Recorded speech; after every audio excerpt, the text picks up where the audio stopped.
Hi, I'm Sarah Greer. I go to Farmington High School, and I'm so excited to be here talking to Colonel Janice M. Carroll and learning more about her career and journey.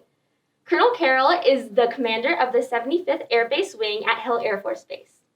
So, Colonel Carroll, can you tell us a little bit about your current leadership position? Absolutely. So, Sarah, thanks for coming out today. Glad to have you here just to talk about what I do and what we do here at Hill Air Force Base. So, as the commander of the 75th Air Base Wing, I provide support to over 52 mission partners here on the installation and at 5 GSUs. That support consists of communication, security, and all the care and feeding of those individuals here on the installation, which includes the Ogden Air Logistics Complex, the 419th Fighter Wing, the 388th Fighter Wing, and many other organizations. Wow, that's so amazing. And that is 27,000 people, Yeah. not including their families. So day to day, the mission is quite complex, but I am enjoying being here at Utah and serving the men and women here on the installation. Yeah, that's incredible. So, can you explain the difference between being an Air Force civilian and a military employee? Wow. So first and foremost, when we say Air Force civilian and military, we're all considered airmen. Mhm. So big A airmen when you hear that term, because we're all serving the Air Force. The other thing I have to tell you, if you don't know, is we just actually stood up, or last year we stood up the Space Force, and we now have airmen and guardians. So which is a huge deal because it fits right into the STEM environment.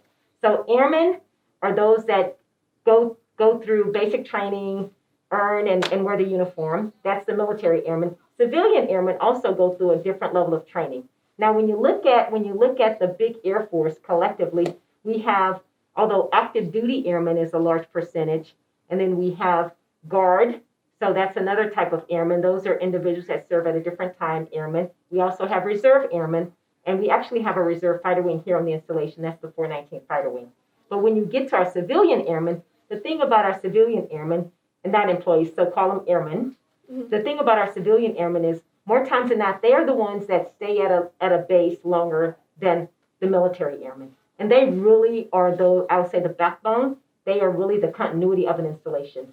The biggest difference is they're the ones that don't move often, but skill sets are very much the same, if you will. So what I offer as an officer, there's a civilian that could also offer that same level of experience. Although we don't have many wing commanders that are civilian, the skill sets are kind of the same, if that makes sense. Yeah, that makes sense.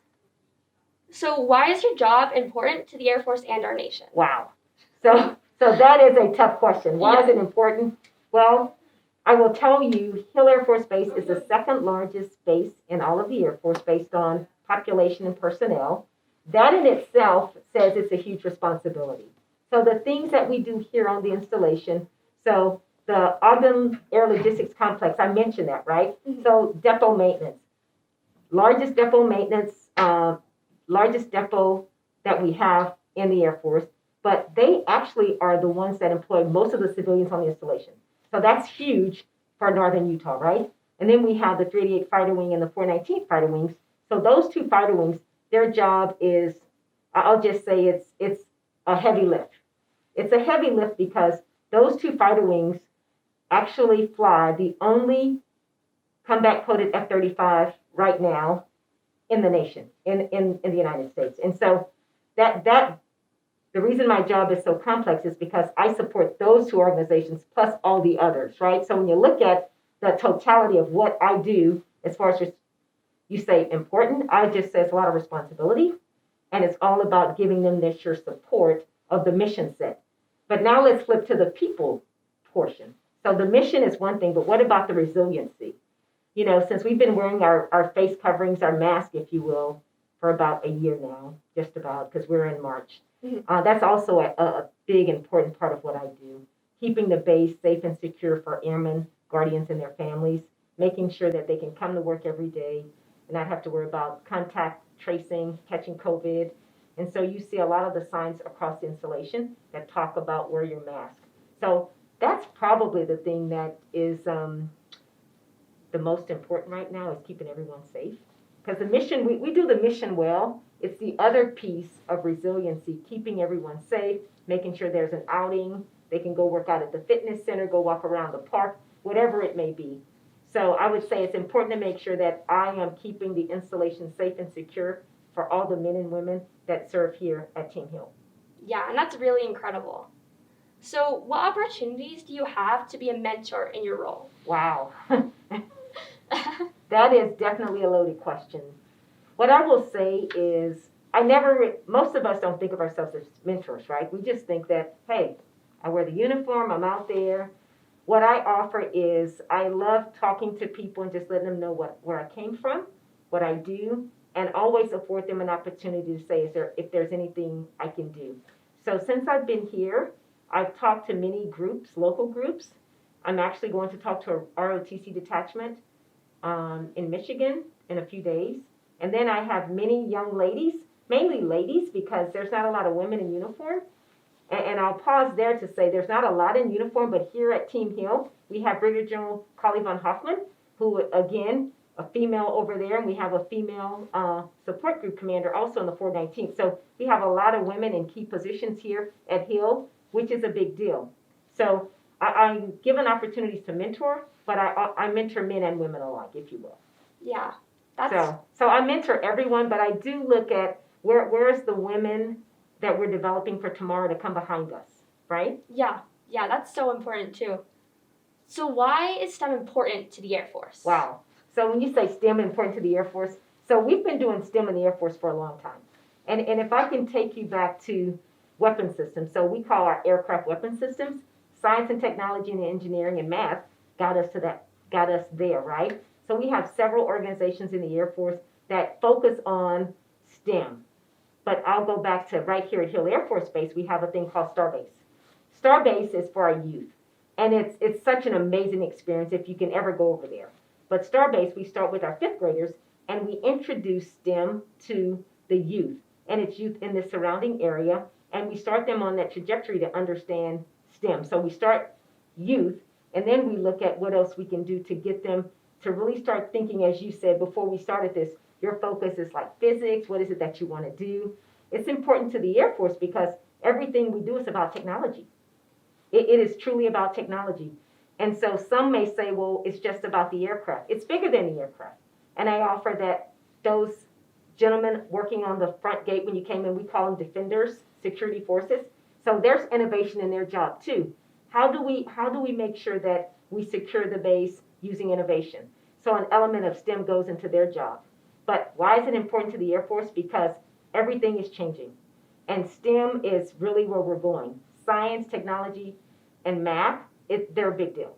I love STEM. I was a geek. I mean, some people may still think I'm kind of a nerd, but I love what we do with science and technology because if we stay in front of it, there's nothing we can't do.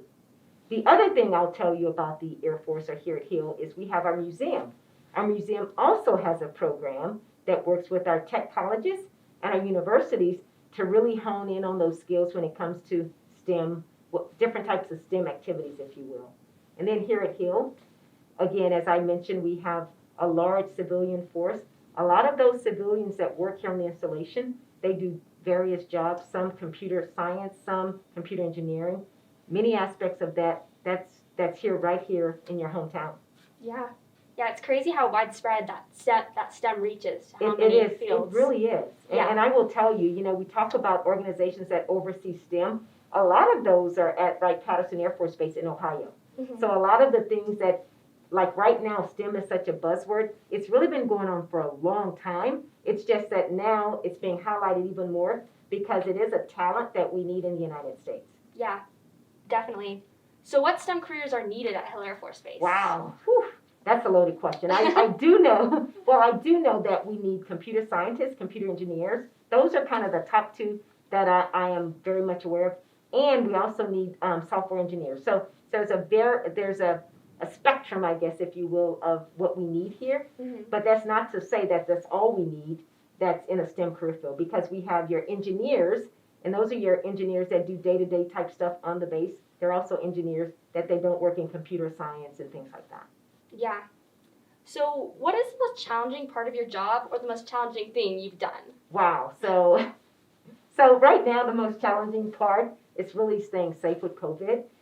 Everyone has anxiety. We call it COVID fatigue. There's just so much going on, right? So right now my biggest thing is just staying safe, getting through this. So very challenging in that regard. The other thing that's challenging is making sure that people understand that we're not going to stay in this forever. So we will get back to some form of normalcy.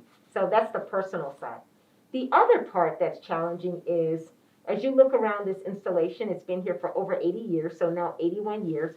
And some of our infrastructure is a tad dated. Mm-hmm. And so as we talk about recruiting and retaining and sustaining talent, that's one of my concerns. Because as a young high schooler, you come on the base and you're like, hey, I love it. But then if I take you to a building that doesn't really look modern, you may say, well, I don't know that I want to do that. So really that's one of the challenges. If we're going to recruit and retain and continue to be the best Air Force and Space Force in the world, we probably just need to put some money into modernizing not all of our facilities because that's truly a heavy lift, but then what can we modernize? Yeah. So really it's just, keeping people safe again with COVID and then doing some modernization here on the installation. Yeah, well, thank you so much for all of your insight. I just have one more question for you. What advice would you give to girls who are considering pursuing a career in STEM? Wow. So my advice for girls, whatever career you're going to go into, is make sure that you're passionate about what you want to do. And don't be afraid. So not everything is easy. And I say it often, if it was easy, anyone could do it. And so where it may appear a little hard, it may seem overwhelming, just go for it. And I've been in those positions where it's like, oh, wow, I'm going to now go do that. So what it may seem easy today was not easy yesterday, if that makes sense, right? Mm-hmm. So all things come with experience. So for anyone that wants to go into STEM, I'll say just go out and do it. And the path is continuing, is starting for you, and just continue that trajectory for all the young women that are out there that decide that they want to do a career in STEM. Yeah, well, thank you so much. No, Sarah, thank you so much. This is so awesome. I'm super excited that you're here. I know that you're going to come back. I know that perhaps I'll come out and visit the school and just see what else I can offer to you and your classmates. Yeah, that'd be great. Yeah, well, thank you again, and I can't wait to see the interview. Yeah. Okay, all right. Thank you, Sarah.